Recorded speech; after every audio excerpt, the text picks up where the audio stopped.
Hello, everybody, and welcome to the new hit podcast, The Right Path. Folks, this is the place where being an author, being an actual author, still matters. This is the podcast that's for authors, it's about authors, and it's by authors. And this is where we share our journeys. This is where we explore our creativity. And this is the place where we examine the why behind it all. Our guest today is a dark romance fairy tale retellings author, which is new to me. I cannot wait to learn more about this. She penned this book in 2024, released it on Halloween, called Her Dark Promise, which is a retelling of the Beauty and the Beast tale. And this lady has taken off. She has some serious success stories already, and I can't wait for her to tell you about them. Folks, please welcome to our show, Bria Rose. Bria, how you doing today? Good, how are you? Oh, better than I deserve. But tell you what, I'm getting used to that, and I'm really excited about hearing all about this. I love hearing about new stuff. I love hearing about stuff that is not like ordinary. It isn't the average ordinary thing. And I'm really enthralled with what you have going on here because it just seems like such a cool take. Um, Before we dive into all this, let everybody know who is Bria Rose. What's your story? What got you into all this kind of stuff in the first place? Well, the original dream was to work at Disneyland, and at the young age of 19, I succeeded. I did it, and I did that for about 7-ish years till about 2019. Then, right when I was going to go back in 2020, COVID, that kind of stopped all plans to go back, and it set me on this different path of I'm not sure what to do. I have a bachelor's, I was in the middle of getting my master's, and I just wasn't sure what to do. What are the next steps? What is the world going to look like? And in the process of all of that, I found writing again. And I picked up a book that I had worked on back in high school and that I kind of picked up on and off throughout the years. Finally picked it back up, rewrote it in about 3 months, came up with about 70,000 words. Wow. And at the time I was writing with a friend, but she kept saying, like, I don't have time for this. I'm like, okay, well, I've been officially bit by the writing bug, so I must write. So I came up with the book for Dark Promise, and it's led to some really amazing opportunities that I wouldn't have had otherwise. So that's Love me. that. Love that. Okay, now the you do dark romance fairy tale retellings. So if we just break that down, you're retelling a story in your own way, okay? Which is really kind of neat because Disney has been doing retellings for their entire existence, really. It's what they do, right? Yep. That's who they are. Right. Okay. And so you just put a different take on it. Is it the dark romance part of it that's the different take for you? And is that kind of how you usually do it? Or does it depend on the book and the story? So I am new to the writing world, and I'm kind of taking everything as a learn on the job thing. Nice. So my first book is definitely an original idea. And so I do hope to have that published sometime next end of next year or possibly beginning of the year after. So that will hopefully be coming out sometime soon in the near future. But I kind of picked up the Her Dark Promise book. It's just an idea. And then I picked up my editor, and she was kind of talking with me about what kind of author I wanted to be. And Disney is so ingrained into my soul that I thought, well, let's kind of stick on this retelling path because there's so many other ideas I have. So fairy tales, 100%, but I have ideas for other types of retellings where I take characters that we know and love who maybe didn't end up together. For example, Katara and Zuko from the last Airbender Hmm. Avatar, and make them an item, then make them end game. So kind of like fan fiction in a way, but Yeah. I'm not it's not Katara and Zuko, it's their personalities. So while yes, the dark romance does make it, of course, a different story than your normal retelling, I'm also changing the entire story while keeping the essence of what makes, let's use Beauty and the Beast since that's the one I published, Beauty and the Beast, what it is. So it's a castle set in France. We have a cursed queen, but instead of turning into the beast, it's her trauma. There there is the Beast and Gaston characters, but I made them into brothers to get trapped in her castle. So, it's just Hmm. I gender bent it and I changed it a little bit. It's darker themes. So there's just everyone's got trauma, kind of gave everyone trauma, gave everyone a base so that they could all grow from. And so again, it's more of the essence. So Castle in France, Being the Beast is in France, so it's just Yeah, parallels. got it. Interesting. All right. I love the way you're doing this. The Disney thing. I mean, lots of folks grow up and love Disney. Even as old as I am, they had Disney back then, believe it or not. And, I grew up loving it. So, but with you, there's something else that's not just, like in the cartoon. So, what is it about Disney that is so deeply ingrained in you? I'm gonna blame my mother because it's okay. She's easy to blame because it's true. My nursery was the Fab Five on Little Clouds as babies. So I feel as though I didn't have a chance. Thankfully, I also hopped on the bandwagon willingly. I'm not being taken for a ride. I did hop on willingly. And the stories just captured me from Pocahontas to, gosh, what was another one I think Pocahontas was one of my favorites. Toy Story was a huge one, but I just connected with Belle from Beauty and the Beast. And she's definitely, I kind of also turned her into my personality. So I think because I leaned on Disney keeping me grounded. Yeah, I have a little bit of past with a little bit of bullying, not to get too much into it. Don't want to get too sad. But Okay. I really grounded myself with Disney and the magic of Disney. And so whenever I was having a hard time, those are the shows I leaned on. That's the place I wanted to go. For my 16th birthday, mom's like, "Where do you want to go?" I'm like, "Disneyland." Mm. 21st birthday. Well, I was working at Disneyland, didn't have I'm like, "Disneyland?" Of course. So it's since I was a baby.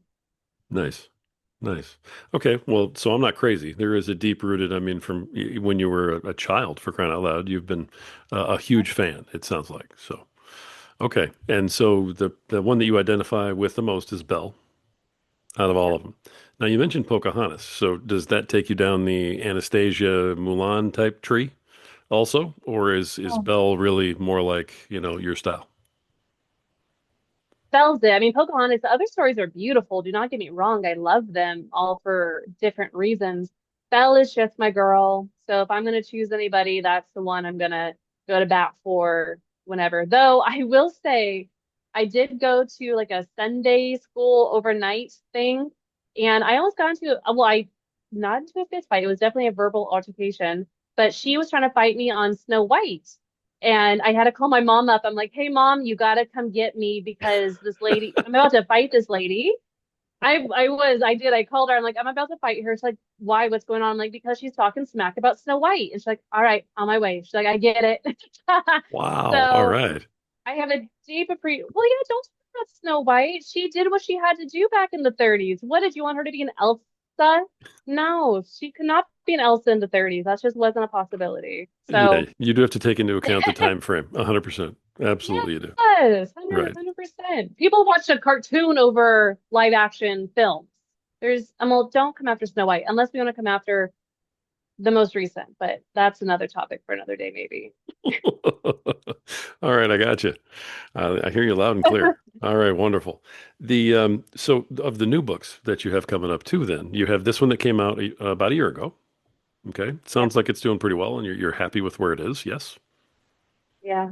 wonderful. Yeah, 100%. It's kind of crazy just the how amazing the reviews have been and the amount of people who are interested. Because I mean, they say don't judge a book by its cover. I'm like, well, that's what we do as readers. We definitely judge a book by its cover. Mhm. That is so untrue. But when people see the book, sometimes they're taken in by the books. I do a lot of book signings in person. And so sometimes I do. I'm like, hey, you might not like dark romance, but can I convince you? Can I brainwash you to come to the dark side? And I've done that about 10 times, and people will like message me later saying, "This is so good. Oh my God, I'm so excited." So it's just the reaction I'm getting from people is really inspiring, Nice. motivating. Now, when you have some sort of a deal now, which we'll talk about that here in a second, but when you did the first book, did you find a publisher and go through an agent? Did you do a hybrid thing? Did you do the self-publishing, or one of the many avenues in between? How did you go about it with the first book? Well, I always credit my amazing editor. Her name is Erin, and she went the traditional route. I found her on Fiverr. I got really lucky too. I'm like, there's a lot of people on there that can be a little iffy, but she is definitely my partner in crime. She's has definitely taught me what it means to elevate a book. So I trust her judgment. Again, she is traditional. So what does that mean for someone who has no idea what it meant to publish a book, let alone write a book? So she kind of explained, and after a lot of conversation, she's like, "Listen, if you want to go traditional, you'll need an agent. That could take 6 months to who knows how long. They just like took me through the process. She's like, and I know we talked about you want to push books like every other month. So if you go traditional route, it could be about 2 to 4 or 5 years before you even see your one book on a shelf." And I'm like, okay, we're not doing that. So I self-publish. I created my own publishing company so that it could be all under my own umbrella. And it's kind of exciting. It's kind of weird. It was a lot of businessy things, and oh man, the business side, people don't tell you about the business side of writing. It's a whole thing. But yeah, I went self-publishing. What surprised you the most out of this process as you went through and learned it, good or bad? That I'd be broke. That all my money, that every Ouch. dime I made, I'd want to invest it into the next thing because it never ends. You have your ISBNs, which I think you can get one, five, 10. I can't remember exactly how they break it down, but there's only so many you can get at a time, and Hmm. that costs a pretty penny. Not only that, but do you buy a barcode or not? Um, what kind of cover art do you want? I want to do everything quality. I didn't want to do anything. I didn't want to scrimp on anything. So I have invested a lot of money into this career. It is not a hobby for me. This is something that I want, again, to do correctly quality work. So finding a quality cover artist, finding a quality editor, a quality proofreader. It never ends. Yeah. So yeah, money. Yeah. That's really surprising. Right. I can understand that. You have your book with you, right? I mean, you showed it to me. Can you put it up for anybody who's on the video version of this? They can see it. I mean, those are some absolutely gorgeous covers that you have right there. That's clearly well done. The Yeah. This okay, is a all special right. edition. So I was this just one going is to a ask you. special edition that Okay. I got it's a website called, or a company called Probably Smut. And this was 800 print copy run. So limited edition.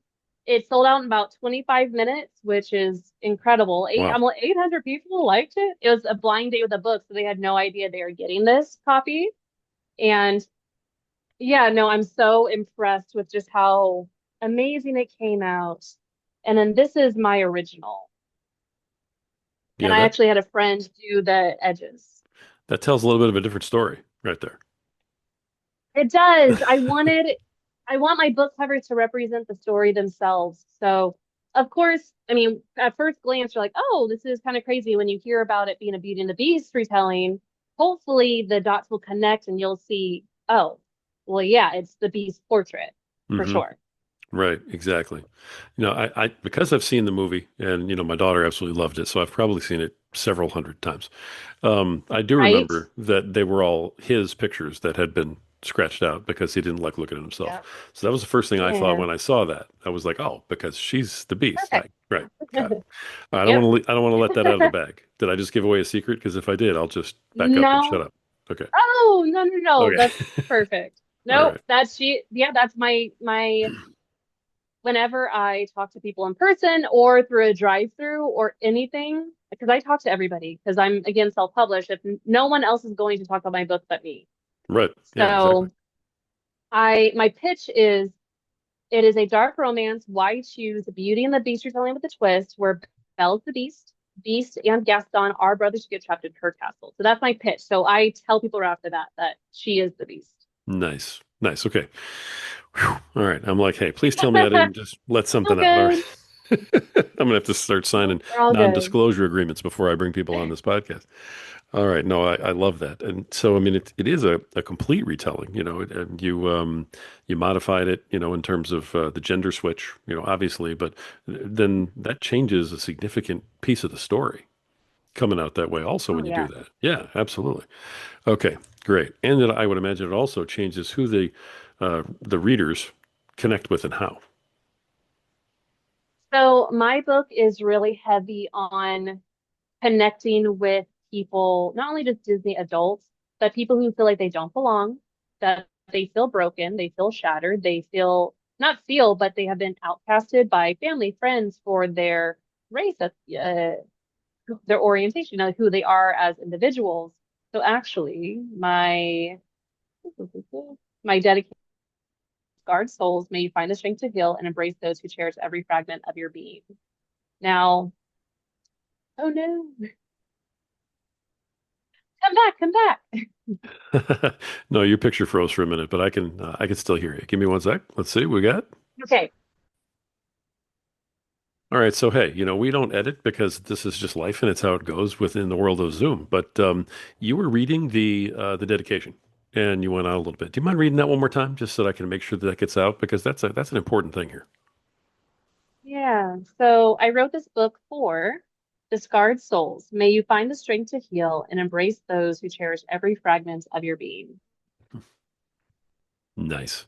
I always ask people who they wrote the book to and who they wrote it for, So I understand this a lot more now with what you're doing. Yeah. That's really This incredible. castle, this castle is filled with lots of trauma of, I don't want to give too much away, but a lot of Right. things go on in my Belle, which her name is Calathea Rose Everhart. A lot goes on in her life. She is 370 years old. She is ridden with guilt and she is feels has feelings of betrayal and anger and rage, like feminine rage against the someone who really did her dirty. Hmm. So there's a lot that has happened in this castle, and now she's stuck. So she's stuck on her premises, can't leave by herself. The isolation has really got to her. So she is really fragmented. She is not complete. She doesn't feel as though she deserves anything. So there's a lot of things going on. And then we have one character who dealt with child abuse. There's another one who dealt with the feelings of being the eldest child and having the pressure of being perfect and performing at the level for their terrible father, wanting not to just impress him, but afraid of him. And then there's another one that went through some other types of abuse. I don't want to say too much in case people get a little triggered, but definitely read my trigger warnings. I definitely put my characters through the ringer, but it only has made my characters stronger. Their journey is incredible, and I really hope that people can connect with my characters and feel safe and as though they're loved. Because Calethea, she kind of collects all these oddball characters who don't really fit in with the world until they do. So it's definitely a place of healing. Nice. Wonderful. Okay, I love what you're doing with this. I mean, just the idea behind it all is fascinating. So I love what you're putting out there. And these sound like they're very current, real world issues that people are dealing with. Yeah, Yeah. definitely. Okay. All right. Wonderful. All right. So we get who you wrote the book to and who you wrote it for and kind of where it's coming from. I love that.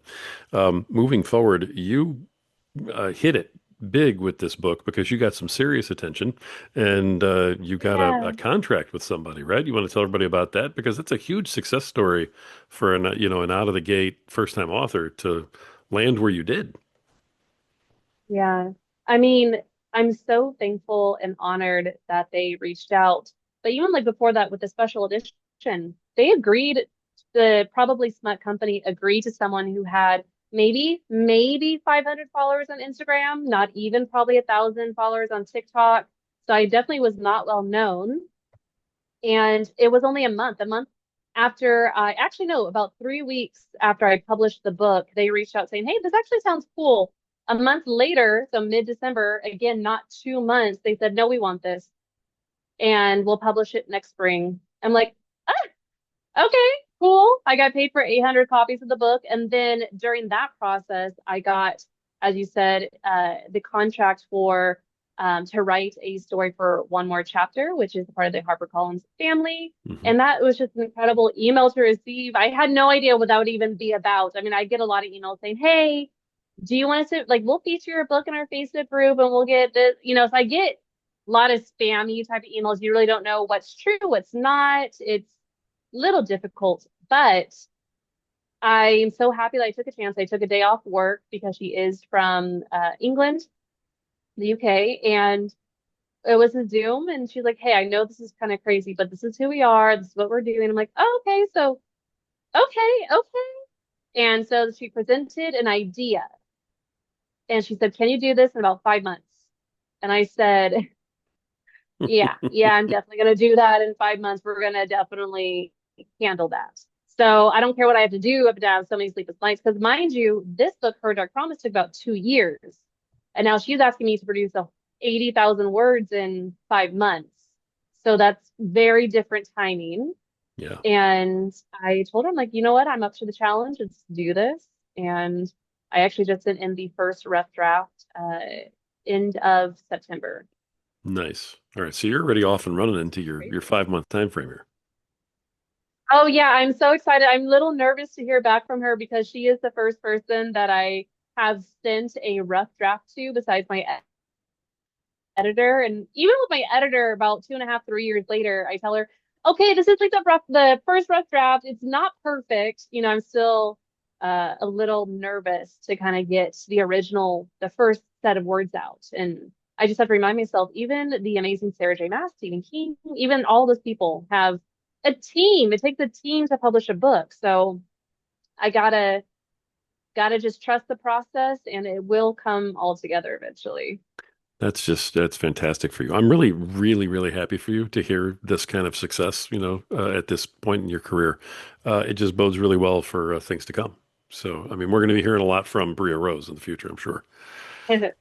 Yeah. Okay. So this is a 3 book deal, and you're working on the audiobook for Her Dark Promise?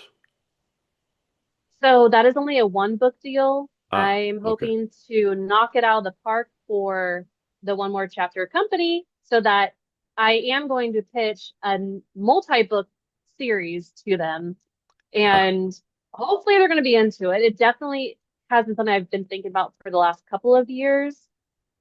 So that's a whole other thing, but it's one book so far with them, just kind of to try it out, see what we feel. Because again, uh, it's a whole process. So that's one, but I have my own. So with Her Dark Promise, the audiobook just came out actually October 3rd, went on live Audible September 22nd, which I will definitely know for future reference that you cannot decide when it goes live on the apps and on Audible.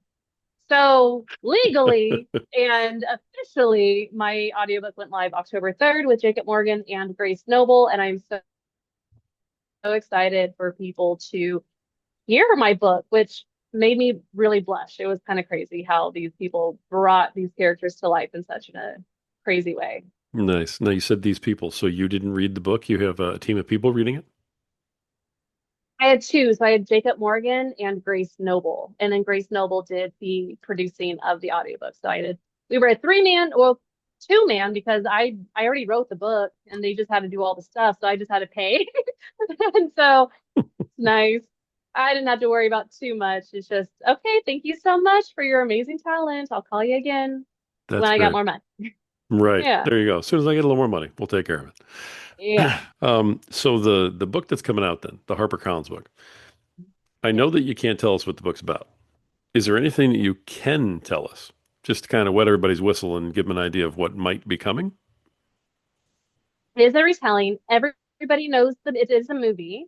Everybody knows what it is. It's had several adaptations. It's kind of a spoof off of stories that have been told before.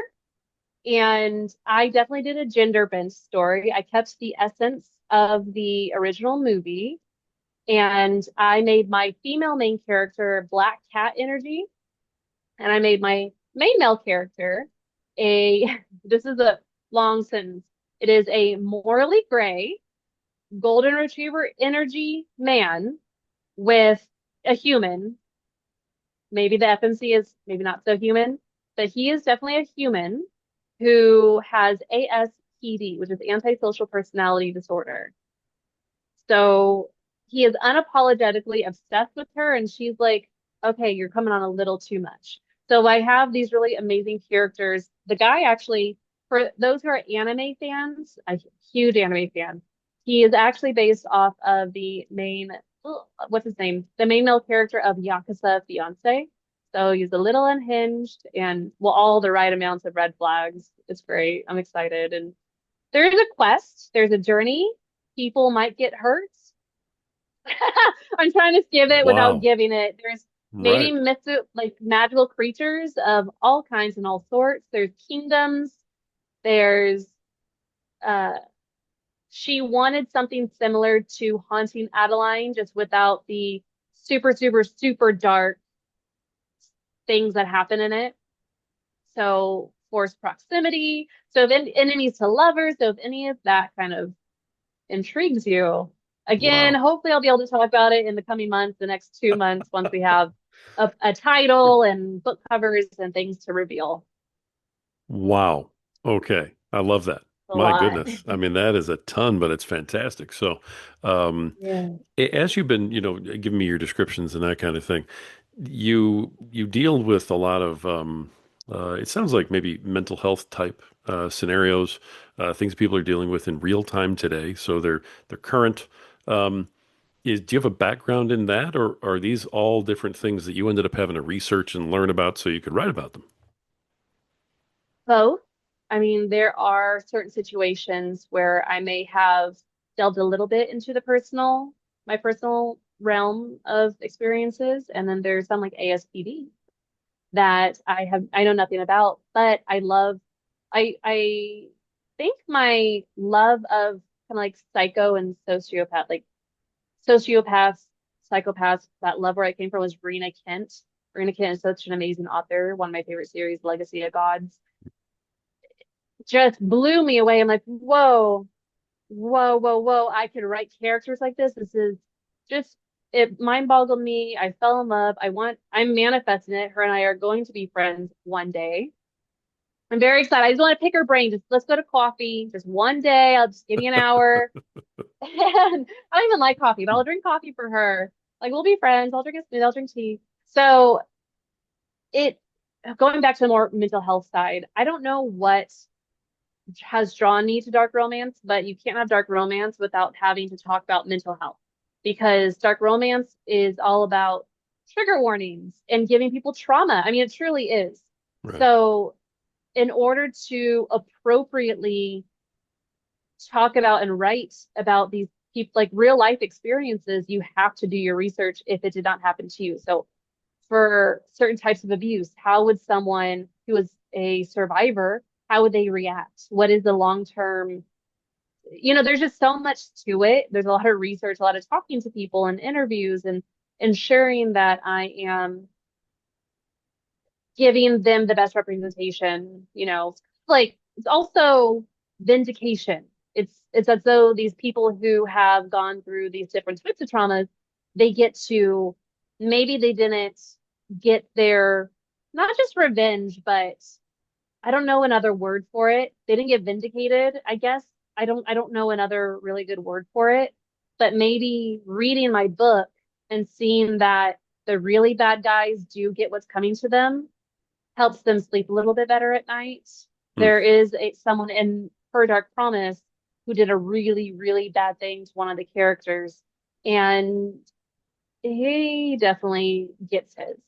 So may have been a few years later, but he definitely it's very satisfying. So I'm hoping that when people read my books that they can feel satisfied within those experiences that they have. Sounds like you're landing somewhere between validation and retribution. Yeah, people can feel bad for years, the rest of their Sure. lives. They go through addictions and because of whatever ended up happening to them. Of course, I'm generalizing because a lot of things can happen to people. Certainly. So it's these fantasy books that I feel are finally getting their time in the spotlight. They're getting, I feel like a lot of people didn't respect the fantasy genre, and especially dark romance, where it's like, oh, that like kind of kink shaming and shaming those who need outlets to like a big one is CNC, which is consensual non-consent. It's you're allowing yourself to be in control of what happens. So there's a lot of, I mean, I could go into this all day, but there's just, again, like you said, I'm really hoping that I do these situations justice for people. Sounds like you're giving it your all with, looking into it and respecting the subject Yeah. matter and the conditions, so that you can go in with a high degree of respect for the situation. Yeah. I mean, I think that's if you're a reader and you're triggered by any of that, I think all you can really ask from an author is to just respect what it is they're writing about, and not be flippant, not assume that they know everything, and certainly not downplay what you think is a very important situation if you're the one being triggered. So I think you're doing your due diligence, it sounds like. I definitely have grown. I mean, the first rough draft of Her Dark Promise was very angry and angry towards men specifically for whatever reason. I mean, my dedication was men dot dot dot hug. I still maybe want to do that as a dedication one day because I think that's hilarious and kind of an homage and a nod to the past Brie where she was and all the one, dimensional characters that I had before my editor Aaron said like, hey, maybe not make everybody so angry and whatever, jealous and like, oh, okay. And now they're just so amazing. So I've also come a long way. So it's just really interesting. Sounds like it. Okay. There's got to be a story behind that. Is that something you want to talk about? The I don't men really hug? know. I thought it was hilarious. I felt like a lot of people would be able to join in on the that is funny. And I Sure. have a lot of, not me personally, but people have a lot of bad experiences with the male species as a whole. Uh, so it was definitely a feminine rage book. I just wanted her to be angry because of the things that happened to her. But trauma isn't just anger. Hmm. It's sadness and guilt and regret Yeah. and sometimes acceptance. And but then sometimes starts all over again. Sometimes you're happy. I'm like, okay, well, you're happy today. I'm like, yeah, because I'm masking because I'd rather do other, I'd rather drink an entire bottle of alcohol to drown out the noise, so I mean, again, that's not personal experience. That's more of how Calathea felt, so definitely it definitely changed. I don't know my editor really helped me to see that the anger that's not all there is to reactions to trauma. Nice. Nice. And congratulations, because it does sound like you've grown quite a bit through this whole process yourself. Yeah, I'm happy. Yeah, I I can tell. That's great. No, it took you 2 years to get the first one together, you mentioned, right? Okay. And now, would have taken about a year and a half, okay. but the last year my editor and I just kept, oh, we have a better idea, oh no, there's a better idea, we were trying to Okay. make it perfect. And then I would change something in the middle and then I had to go back. So I've had to reread the entire thing because sometimes, dates and keeping track of things is very, very crazy sometimes. Sure. So you went from, say, an 18-month time frame, including your editing and your back and forth, to now working on a 5-month one. Yeah, Yeah. crazy. So in terms of your process and how you go about this, some people, sit down and I'm going to do an hour of writing. I'm going to get my 1,000 words in, then after 5 days, I'll have 5,000 words, and they're very disciplined. Some people are like, well, I need to go for a walk and then I'll get inspired. And there's other people who are like, hey, whenever it hits me, I'm going to sit down and write. If it's not hitting me, no go. Not going to happen. Right. What's your process and how do you have to change it between the first project and what you have coming now? I am a hodgepodge of all of those different things. I just described you So perfectly. yeah, I actually call myself, I don't know if I coined the term or I don't know if other people feel the same, but maybe I consider myself a puzzle writer. So I write the scenes that are very vivid in my head. So if I cannot see it, I cannot write it. And so when I do have writer's block, I am in tune with my body to realize, or writer's block, or if I get really tired and nothing is coming out, then I tell myself, oh, I need to go to sleep. I can't force it. So I'm like, okay, I either got to watch an anime, read a book, go on a walk, watch a, yeah, I got to do something else because that's where a lot of inspiration will happen. And also talking with other people saying, hey, here's my ideas. Does anything spark? And then I can then change it into helping it spark something else. So it's kind of everything. I mean, there was 4 months where I didn't write anything because I could not see that next piece. So, but as a puzzle writer, when I do see a piece in general, I got this piece and I got this piece. And I know this piece comes before this piece. So I call them the boring bits.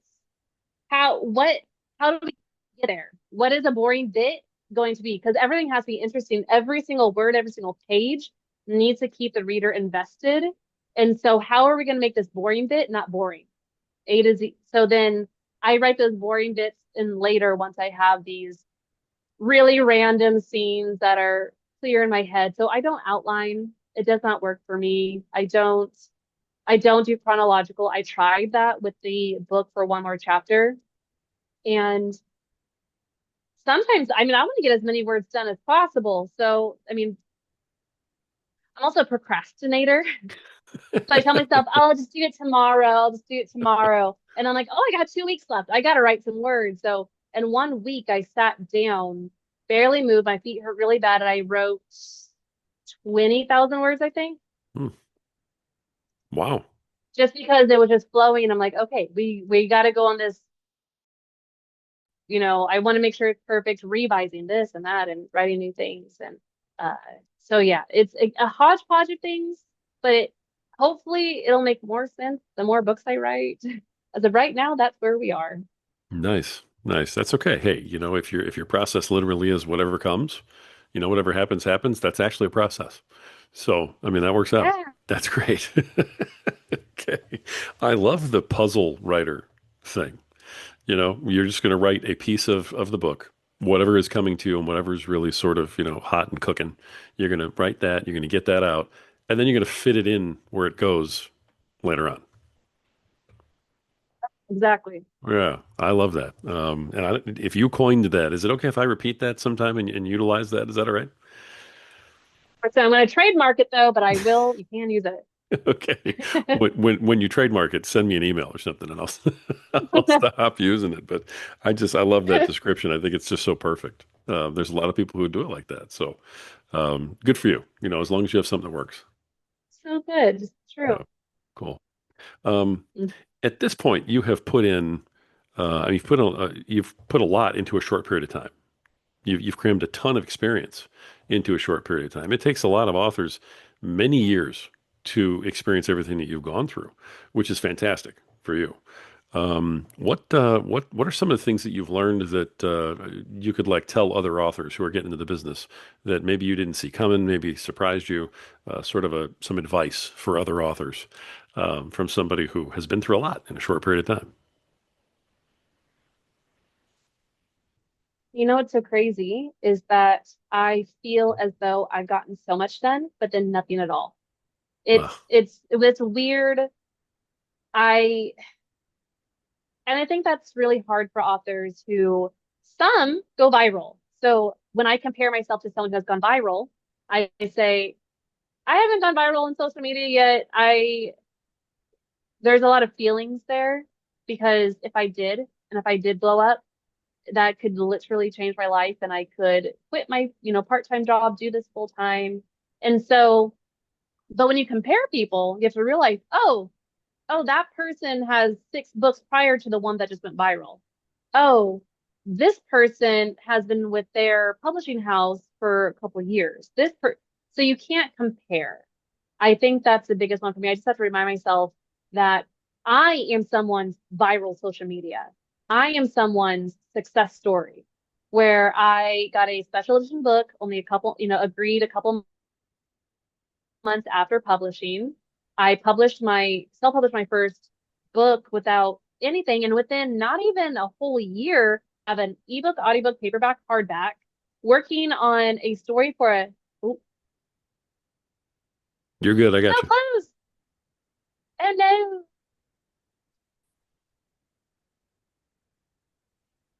And not only after the special edition back in February, not 4 months after I published, I get to be a part of the One More Chapter team. So I get to sign a contract with them, which is a publishing house in a different form. I can get into it. It definitely is not traditional publishing. They made sure to make that a big point. But it's really big opportunities. I believe this is my 23rd or 24th podcast. I've also done 10 book signings this year, really successful ones. I've been on a panel. I've been asked to do another panel for my local library. So I am getting recognition. People are excited to see me. People love my book. And so I need to compare myself to what I want to accomplish for next year. And then look at my past saying, oh, wow, look at how much I've grown. Look at all the followers I have now, from Brie. I mean, my 1 year anniversary as being a published author is going to be Friday, Halloween. So I'm going to be able to look on this past year saying, look at everything I accomplished. Look at all the people I got to talk to and the books that I've got to sell and just my first year learning so many things. And then I'll take that into next year. Next year I'm going to be taking part in a book convention. There's a lot of really awesome things happening and opportunities are just going to keep. Oh, I was also on the news. I forgot to mention that. Oh, so like so many things, people that they don't get to do. And so I'm just really thankful and really honored for the opportunities. And I, the advice with two pieces, write and don't compare. Not every story is the same. Your story is going to be different. Just do what you love and email lots of people. I've emailed a lot of people. That's how I've made it. I bug people a lot. Right. Your email list is your best friend when you're an author, I think. Yeah. Yep, exactly. Yeah, 100%. Okay. Listen, I love everything that you're doing. And as we kind of bring this to a close here in a minute, I do have one more question I want to ask you. Before we do that, though, I want to get your contact information out to everybody. So the best way to reach you, talk to you about what's going on, find out more about, the book that shall not be named, type of situation, or buy the current book, those types of things. How can people find all this from you? So I've branded myself really well, and everything is under author Bria Rose. So that is at gmail.com, TikTok, Instagram. Everything is under author Bria Rose. Briarose. Not Briar, Bria. Bria, Bria, Rose, Rose. Author Yes. Bria Rose, all one word. And then it's at Yep. gmail.com, on IG, and everything else. Everything. Everything is author Bria All right. Makes it very easy to put in the show notes. So we'll make sure all that stuff is in there for you. Rose. All right. So the last question I have for you then is because it sounds like this has been a resounding success, the book that's out now. And so congratulations for that, because I just love that for you. With the book that's coming, that we don't know everything about yet, right? But I know you've got a pretty good vision for it. Um, Yeah. when you take away the dollars and the cents, so take money out of the equation, what has to happen? What does it have to look like for you to consider that book a success? That one more chapter loves it, and that they want me to continue writing books for them. Nice. Because that will lead to huge opportunities. If Right. they love me and they want to, keep me on, and I pitch a 7 books deal to them, that's 7 years of for sure money because it's, it's a guarantee. I'm under contract. And so, but taking money out of the equation, again, they love it. I continue with them. I could be on the New York Times bestseller list. I can have audiobooks made. I can have my book in other languages, possible movie adaptations, because that's my biggest dream is a movie adaptation of one or all of my books. So the just the more opportunities come, the happier I'm going to be. Beautiful. What a fantastic answer. All right. I love that. And author of Her Dark Promise, with the first anniversary coming up on Friday.